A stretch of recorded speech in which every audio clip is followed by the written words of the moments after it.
और आपको उस पड़ाव तक पहुंचाना चाहूंगी जहां आपको ये ज्ञात होगा कि चलते चलते व्यक्ति कहां से कहां तक पहुंच जाता है, बशर्ते ये है कि वह कर्तव्य करे, गंतव्य पर चले तो अपने मंतव्य के अनुसार मंजिल को हासिल कर ही लेता है। बस ऐसी ही स्थिति थी। तो आपको भी मैं एक बात यहाँ पर रुक करके कहना चाहती हूँ, आप भी अपनी ज़िंदगी में अगर मित्र बनाएं तो कुछ ऐसे ही मित्र बनाएं जो आपको अंतिम मंजिल तक पहुँचा दे, रास्ते में ही भटका दे या कि आपकी यात्रा शुरू ही न करने दे। ऐसे मित्रों की कदापि संगति मत करिएगा, क्योंकि कहते हैं जैसी संगत वैसी रंगत, जैसी मति जैसी संगति वैसी ही मति होती है। आचार्य भगवान गुरुवर श्री विद्यासागर जी महाराज ने मूक माटी जैसा महाकाव्य की रचना की, जिसके ऊपर लगभग 300 से 400 समीक्षाएं हो चुकी हैं। ऐसा महान ग्रंथ 500 पृष्ठ का आचार्य भगवान कहते हैं, उजली उजली जल की धारा बादलों से झरती है, उजली उजली जल की धारा बादलों से झरती है, झरकर धरा धूल में या दलदल में बदल जाती है। वही धारा नीम की जड़ों में जा मिलती, कटुता में ढलती है, विषधर मुख में जा विषहाला में ढलती है, सागर में जा लवणा कर कहलाती है, और स्वाति का काल हो तो सीप में जाकर मुक्तिका बनकर झिलमिलाती है। वही धारा बेटा, जैसी संगति मिलती है वैसी मति होती है, और जैसी मति होती है वैसी गति होती है। यही हुआ है युगों युगों से, भवों भवों से, यही हुआ है ना। तो मैं आपसे आज गुजारिश करना चाहती हूँ कि आप भी अगर मित्र रखें तो कभी भी श्मशान जैसा मित्र मत रखिएगा, क्योंकि जो श्मशान जैसा मित्र होता है वह इष्ट वियोग जैसा होता है। वहाँ दुख ही दुख, हा हा और सन्नाटे, कुछ हाथ में नहीं आता, पीड़ा ही पीड़ा महसूस होती है, एकांत और विरह की वेदना हुआ करती है, इष्ट का वियोग सा लगता है।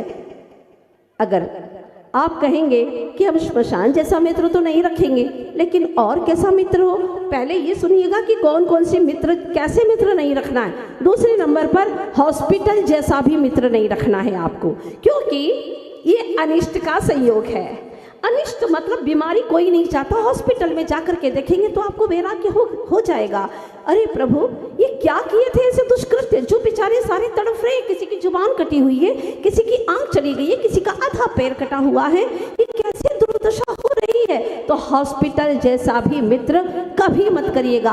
अनिष्ट का संयोग साथ रहेगा, लेकिन हर पल सालेगा आपको कि कहाँ से मैंने इसकी संगति कर ली, अब जुदा भी नहीं कर पा रहा हूँ, क्या करूँ, कुछ समझ में नहीं आता, और आप अपने आप में दुखी होते रहेंगे।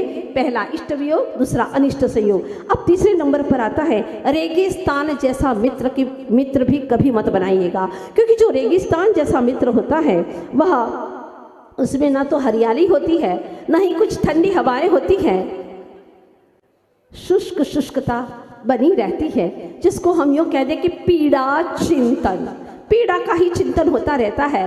तो फिर चौथे नंबर पर हमारे आचार्य भगवान कहते हैं जंगल जैसा मित्र भी मत बनाइएगा। जंगल में हरियाली तो रहती है, लेकिन वो जंगल भटका देता है, आपको मालूम नहीं होता कि रास्ता कहाँ से गुजरता है, कहाँ तक पहुँचता है। इसीलिए जंगल जैसा मित्र भी मत बनाइएगा, क्योंकि वह कहीं ना कहीं आपको भटका देगा, आपको गुमराह कर देगा।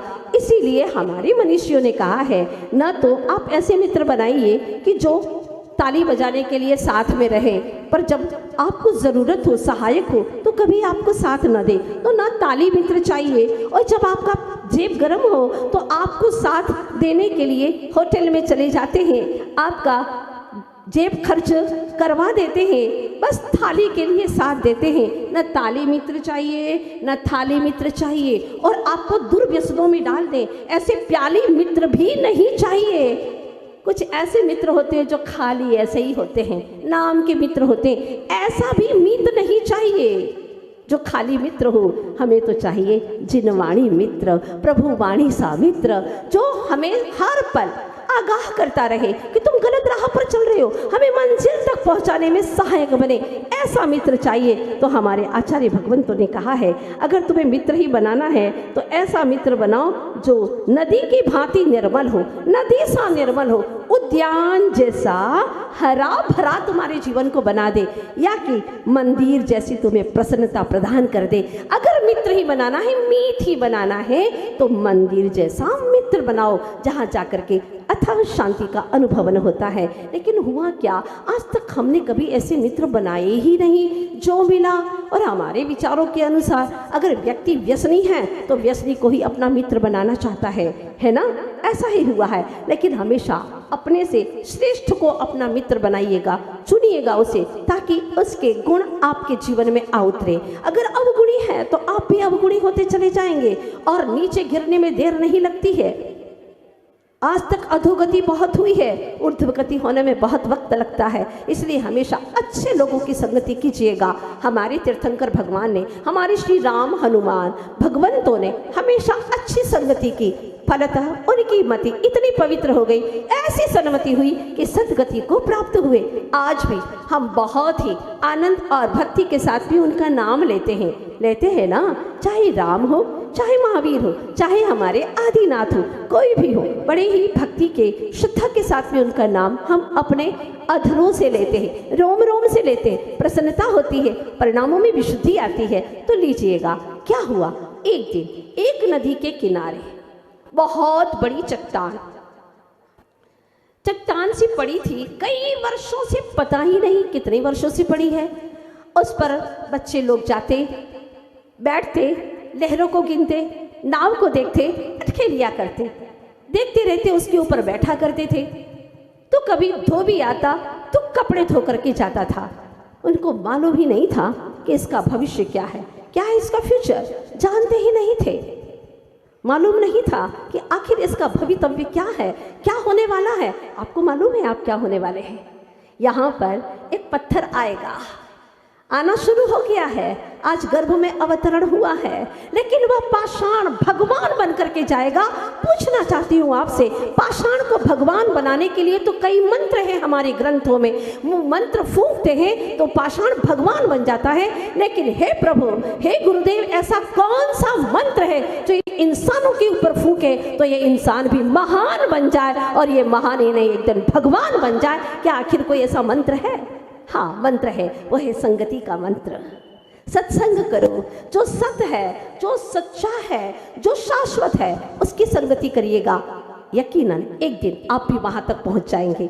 लेकिन आप तो अच्छा दिखना चाहते हैं ना, आईना जैसा आदर्श दिखना चाहते हैं। कोई हमें कहे कि मैं बहुत अच्छा हूँ, बहुत महान हूँ, अरे तुम कितने अच्छे हो, कितना अच्छा कार्य करते हो, बड़े अच्छी व्यवस्था करते हो, तो अजी क्या कहे तुम्हारे बारे में, शब्द भी कम पड़ जाते हैं। ऐसी अगर कोई हमारे लिए झूठी प्रशंसा करता, आप बखूबी जानते हैं ये आपकी प्रशंसा नहीं है, ये झूठी प्रशंसा कर रहा है, लेकिन फिर भी फूल करके कुप्पा हो जाते हैं। आपको बहुत अच्छा लगता है कि मेरी कितनी अच्छी प्रशंसा कर रहा है, और उन क्षणों में आप भूल जाते हैं कि वास्तव में मैं हूँ क्या, मैंने किया क्या है। इसीलिए जब भी कभी धर्म स्थानों पर आए, गुरुजनों के पास में आए, कभी भी अहंकार मत रखिएगा। ये सोच करके मत आइएगा कि आई एम एवरीथिंग, मैं सब कुछ हूँ। नथिंग, आई एम समथिंग, मैं भी तो कुछ हूँ। भैया हमारा भी नाम लो, मैं भी कुछ हूँ। अंदर में गुदगुदी चलती रहती है। जो ज्ञानी नहीं है, जो इस तत्व को नहीं जानता है, वो दुखी होता रहता है, वो परेशान होता रहता है कि मेरा नाम कब आएगा। इसलिए हमारे ऋषि मनुष्यों ने पहले ही कह दिया, आई एम एवरीथिंग नहीं सोचिएगा, आई एम समथिंग नहीं सोचिएगा, आई एम नथिंग, कुछ नहीं। जो कुछ है प्रभु तेरा, गुरु तेरा। जो वीक माइंड होता है ना, वो बहुत जल्दी उसके ऊपर असर होता है। ध्यान रखिएगा, कभी कभी आपका दिमाग इतना वीक हो जाता है, इतना कमज़ोर हो जाता है कि किसी ने थोड़ा सा भी आपके बारे में कुछ कहा अथवा ना भी कहा हो, उसके हाव भाव देख करके आप दुखी हो जाते हैं। ये वीक पॉइंट, बहुत वीक माइंड वाले को जल्दी असर करता है और वो बहुत जल्दी बुरा मान जाता है। दूसरा होता है जो कि स्ट्रॉन्ग माइंड होता है, उसको वो सुनता है, आया भी दिमाग में, लेकिन कोई बात नहीं, कोई बात नहीं, उसने सॉरी किया, हाँ कोई बात नहीं, कोई बात नहीं, उसको डिलीट कर देता है। लेकिन दिमाग में तो आया, फिर डिलीट किया। थर्ड नंबर का होता है वाइज माइंड होता है, बुद्धिमान। बुद्धिमानी उसे ही कहते हैं कि जो अपने आप को न तड़फाए, अपने आप को दुखी न करे, अपने आप को परेशान न करे, उसी का नाम है वाइज माइंड, बुद्धिमान।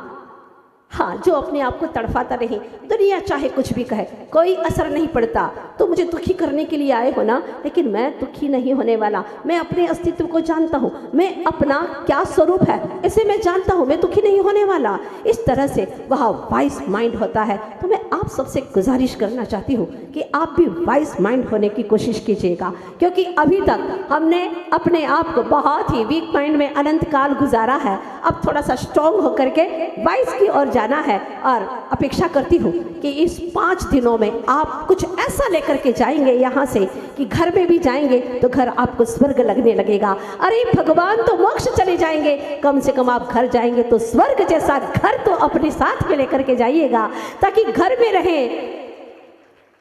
जो अभी तक ज्वालामुखी थी, सूर्यमुखी नहीं चंद्रमुखी जैसी हो जाए तो पंच कल्याणक का उत्सव मनाना सार्थक हो जाएगा। जो तेज गुस्सेल थे उनका गुस्सा शांत हो जाए, तभी तो भगवान देखने की प्रक्रिया को, आपका यह कार्यक्रम देखना सार्थक हो जाएगा। हुआ यूं कि वह पत्थर की बात मैं कह रही थी, आप लोग सुन रहे थे ना।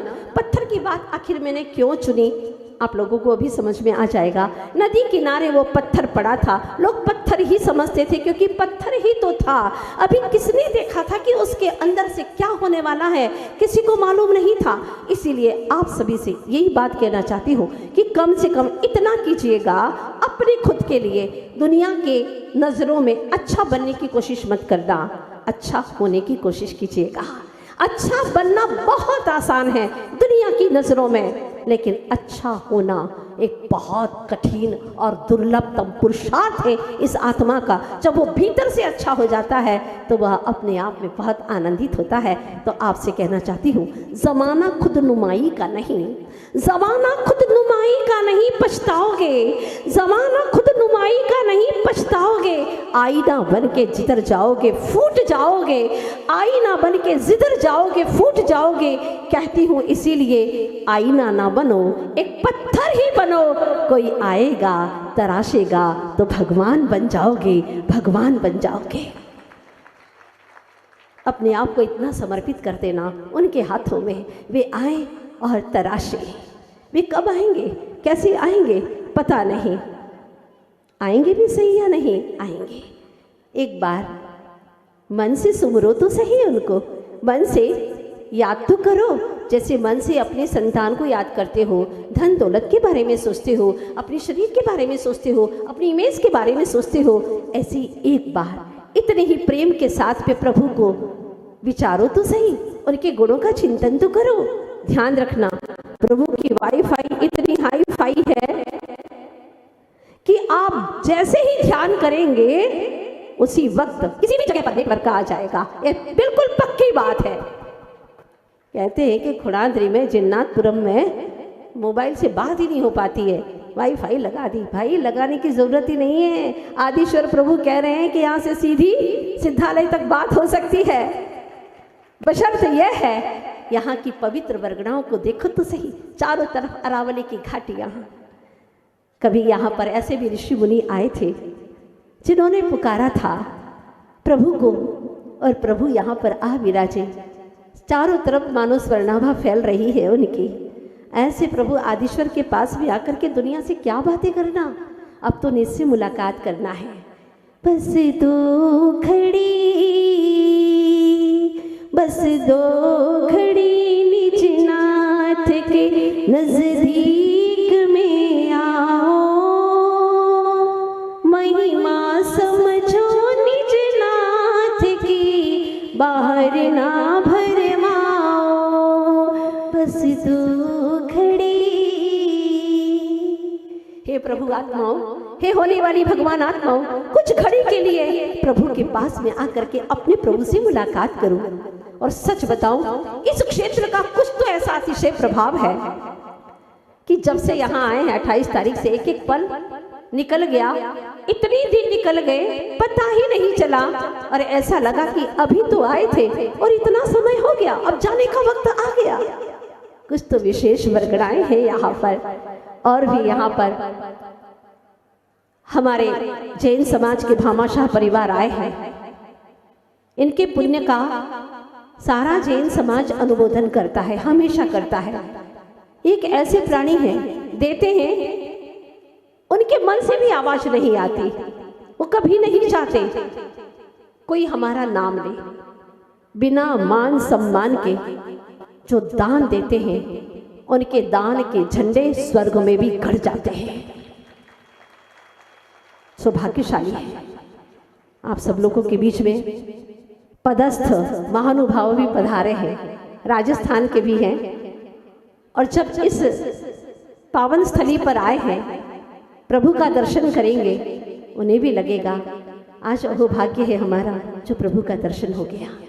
वैसे तो आप सभाओं में कई बार जाते हैं, लेकिन आज धर्म सभा में आने का आप लोगों को अवसर प्राप्त हुआ है।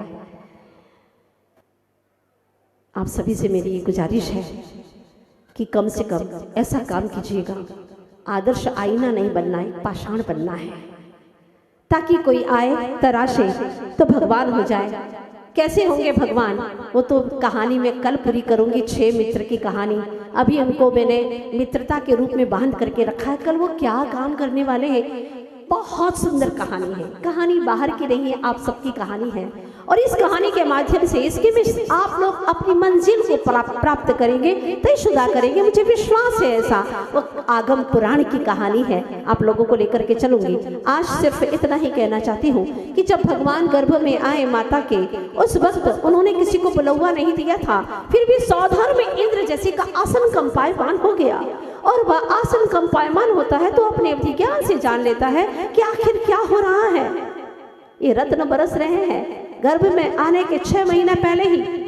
आप लोगों ने कभी सोचा कि आपके लिए तो ऐसा कोई प्रतिबंध करता ही नहीं है, ऐसा कोई कार्य करता ही नहीं है। बच्चा बड़ा होता है तो पिता कमाता है और उसके लिए संपत्ति रख करके जाता है। पिता को कमाना पड़ता है 25 साल तक, अब तो बड़ा करना पड़ता है, पढ़ाना पड़ता है, लिखाना पड़ता है, हजारों लाखों करोड़ों रुपए खर्च करने पड़ते हैं, तब कहीं वह पिता को 2 रोटी खिलाने का के योग्य और सामर्थ्य को प्राप्त करा पाता है। वो भी जरूरी नहीं विदेश चला गया अपने बच्चों के, अभी आप कहानी देख रहे थे नाटिका में कि किस तरह से वो बाहर चला जाता है। हाँ, ऐसा ही होता है।